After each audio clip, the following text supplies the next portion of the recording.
আজ পুরীর সমুদ্র সৈকতে দেখা গেছে অসাধারণ এক চিত্র। উপচে পড়া পর্যটকদের ভিড়ে যেন প্রাণ চাঞ্চল্যে ভরে উঠেছে সৈকত এলাকা। দেশের বিভিন্ন প্রান্ত থেকে আসা পর্যটকরা আজ সমুদ্রের শীতল হাওয়ার মাঝে উপভোগ করেছেন ছুটির দিন।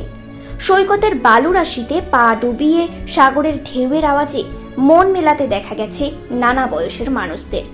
ছোটদের আনন্দ যেন আকাশ ছুঁয়েছে, তারা বালুর দুর্গ বানিয়ে মেতে উঠেছে খেলায়। পুরীর সমুদ্র সৈকত শুধু যে ভ্রমণ পিপাসুদের জন্য আকর্ষণীয় তা নয়, এটির নৈসর্গিক সৌন্দর্যও আজ সবাইকে মুগ্ধ করেছে।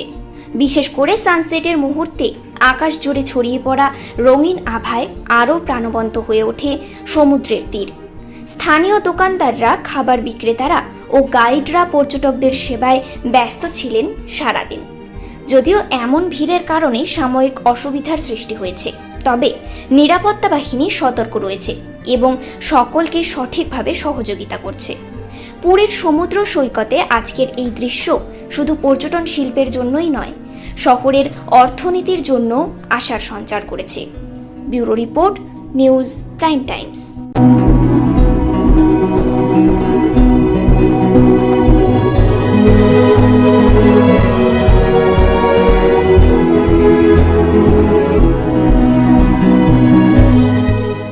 খুবই ভালো লাগছে এসে। আমি বর্ধমান থেকে, বর্ধমান নয়, হাওড়া থেকে আসছি। কালকেই এসেছি সকালে। কালকে এসে অনেকক্ষণই সমুদ্রে কাটিয়েছি, খুব ভালো লেগেছে। আজকেও চলে এসেছি তাড়াতাড়ি। কালকে খুব যেহেতু ভালো লেগেছিলো, আজকে তাড়াতাড়ি এসেছি। সকালে আগে পুজো দিয়ে এসেছি, খুব ভালো। তবে কালকের থেকে আজকে জলের ওয়েভটা একটু বেশি আছে, ভালো লাগছে।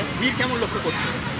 কালকের থেকে আজকে একটু কম লাগছে, কালকে একটু বেশি ছিল। কালকে আরো বেশি ছিল? হ্যাঁ, কালকে একটু বেশি ছিল। আচ্ছা, এখানে মূলত পুরীতে আসার মূলত কারণ কি, বিশেষ আকর্ষণ কি রয়েছে এখানে, কেন মানুষ আসে, কি বলবে? এটা আমার ফার্স্ট টাইম, যদিও সমুদ্র অবভিয়াসলি। আর জগন্নাথ ধাম তো রয়েছে। হ্যাঁ, ওটা তো আছেই। মূলত আকর্ষণ জগন্নাথ ধাম, তাই তো? হ্যাঁ। আচ্ছা, কি নাম তোমার? দিয়া ব্যানার্জি। কি করো? আমি ফার্স্ট সেমে পড়ছি, ইংলিশ অনার্স। আর আমি একজন পিয়ানিস্ট, পিয়ানো বাজাই। আচ্ছা, তো তাদের সাথে এসেছো? আমি আমার ফ্যামিলির সাথেই এসেছি। আচ্ছা, বাসে না ট্রেনে? ট্রেনে। আচ্ছা, যারা কখনো এই পুরীতে আসেনি তাদের উদ্দেশ্যে কি বলবে? যারা আসেনি তারা আসুক, সমুদ্রের যে আনন্দটা সেটা উপভোগ করুক, তাই বলবো।